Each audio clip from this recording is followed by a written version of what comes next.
అన్న నమస్తే అన్న. నమస్తే అన్న నమస్కారం. కన్నప్ప ట్రైలర్ చూసారా? అవును, చూశాను. ఎలా ఉందన్న? ఒక ట్రైలర్ మొత్తం బిట్లో 1.5 minute ఉండడం జరిగింది. ఒక యావరేజ్గా అయితే అనిపించింది. గతంలో సినిమాలు, మంచి సినిమాలు చూసుకున్న అంతో కొంత బాగున్నా సరే ఆడని పరిస్థితులు ఉన్నాయి గతంలో. ఇన్ని సినిమాలు, మంచువారి సినిమాలు గత 10 years నుంచి చూసుకుంటే ఏది కూడా అనుకున్న రేంజ్లో ఏది కూడా హిట్ అవ్వలేదు, ఆడలేదు. అంటే ఒక రకంగా మంచువారి సినిమాలని తెలుగు స్టేట్స్ పీపుల్ మొత్తం ఒక బ్యాన్ చేశారా అన్న పరిస్థితి కనపడింది. కానీ ఇప్పుడు కన్నప్ప టీజర్ చూస్తుంటే కొంచెం పర్వాలేదు.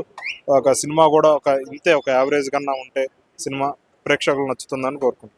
అందులో ప్రభాస్ గారు ఉన్నారు, అలాగే పెద్ద పెద్ద స్టార్స్ కూడా మూవీలో యాక్టింగ్ అయితే చేస్తున్నారు. మరి వాళ్ళ గురించి అయినా సరే సినిమా హిట్ అయ్యే అవకాశం ఉందన్న? లేదండి, వాళ్ళ కోసం అంటే సినిమాలో కంటెంట్ ఉంటే ఆడుతుంది.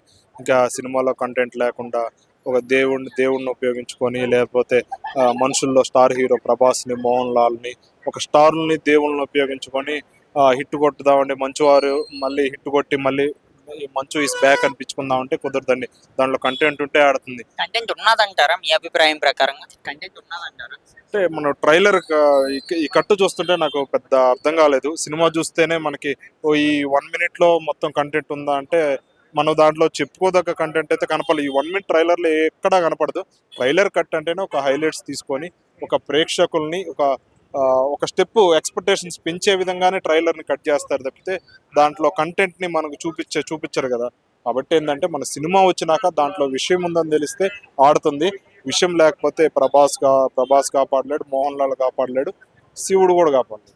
అంటే ఇప్పుడు మంచు విష్ణు గారు ఇప్పుడు అన్ని కోట్లు పెట్టారు. మంచు మనోజ్ విష్ణు గారు అవ్వచ్చు, మోహన్ బాబు గారు అవ్వచ్చు. మరి ఇంత దానికి కొంచెం హెవీగా అయితే వచ్చే అవకాశం ఉందా? అలాగే మనం చూసుకుంటే అది క్వాలిటీ కూడా చాలా బాగున్నదని కూడా ప్రజలైతే అంటున్నారు. ఇప్పుడు మంచు వారికి ఇది పడబడింది లాస్ట్ ఒక 3-4 years బ్యాక్ అనుకుంటాను. మోసగాళ్ళు ఏదో సినిమా వచ్చింది. 50 కోట్లు పెట్టామని చెప్పి దాన్ని టామ్ చేశారు. దాంట్లో ఎంత నిజమో తెలియదు కానీ దాన్ని చూస్తే ఒక క్లోజింగ్ కలెక్షన్స్ 1 crore కూడా వచ్చినట్లేదు.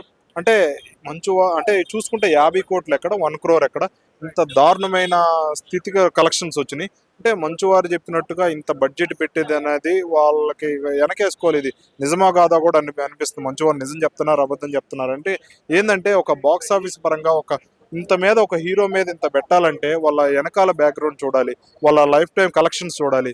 ఈ మంచు విష్ణు కానీ, మోహన్ బాబు కానీ, ఇంకో మనోజ్ కానీ, ఎవరైనా కానీ వీళ్ళ లాస్ట్ ఒక 10 years నుంచి చూసుకుంటే ఎవరి సినిమా కూడా ఒక 2-3 crores వచ్చినట్టు కూడా లేదు.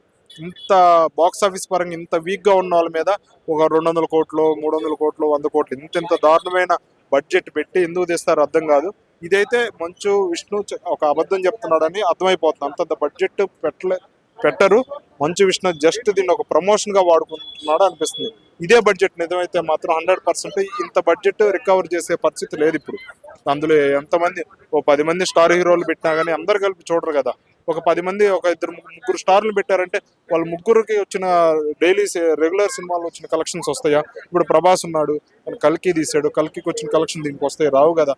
కాబట్టి అంటే ఇప్పుడు సాధారణంగా మనం చూసుకుంటే కన్నప్ప అన్న మూవీ ఒక మంచి హిట్ కొట్టే అవకాశం ఉందా? మంచిది కాకపోయినా సరే ఇప్పుడు మంచు ఫ్యామిలీ మీద చాలా నెగిటివ్ పాయింట్స్ అయితే ఉన్నాయి, వాళ్ళ సినిమాల మీద కూడా చాలా ఎఫెక్ట్స్ అయితే ఉన్నాయి. మరి అవన్నిటిని కూడా రుద్దుకునే అవకాశం ఉందా అన్న? కొంచెం వెనక్కి ఇది చూస్తున్నామండి. ఇప్పుడు కొన్ని రోజుల నుంచి మంచు వారి సినిమాలు అసలు ఎవరు ఆదరించట్లేదు. కాబట్టి ఇక్కడ స్టార్ హీరోస్ని ఉపయోగించుకొని, ఒక దేవుణ్ణి ఉపయోగించుకొని, ఒక బ్యాక్ వద్దామని ఒక ఆలోచనలో ఉన్నట్టుంది మంచు విష్ణు కానీ, మంచు వారి కుటుంబానికి కానీ. వీళ్ళు మళ్ళీ బ్యాక్ అయ్యి వాళ్ళు మళ్ళీ ఫామ్లోకి వద్దామని దేవుడు సినిమా తీసి లేకపోతే స్టార్ హీరోస్ని పెట్టి మళ్ళీ బ్యాక్ వద్దామని ఉద్దేశంతోనే ఉన్నారు వీళ్ళు. కానీ చూస్తుంటే ఈ ట్రైలర్ కానీ కట్ చూస్తుంటే మాత్రం పర్లేదు, నచ్చిందండి ట్రైలర్ కట్. మరి సినిమా కూడా బాగుండాలని ఒక తెలుగు ఆడియన్స్గా, వన్ ఆఫ్ ద తెలుగు ఆడియన్స్గా బాగుండాలని కోరుకుంటున్నాను. మంచి వారు హిట్ మళ్ళీ బ్యాక్ అవ్వాలని కోరుకుంటున్నాను.